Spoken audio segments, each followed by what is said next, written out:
మనం సరిగ్గా ఆహారం తీసుకోకపోవడం వల్ల అనారోగ్యాలు వచ్చాయండి. మనం దేవుని చిత్తమును చేయకపోవడం వల్ల మన జీవితం శాపగ్రస్తంగా మార్చబడింది.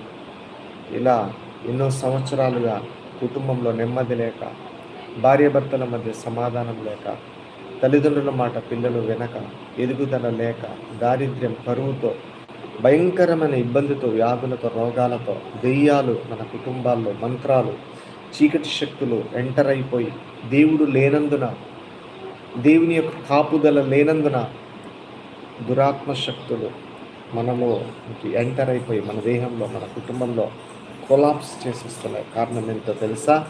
మనం దేవుని చిత్తం చేయలేదు. మనం దురాత్మలకు దాసులుగా మారిపోయాం.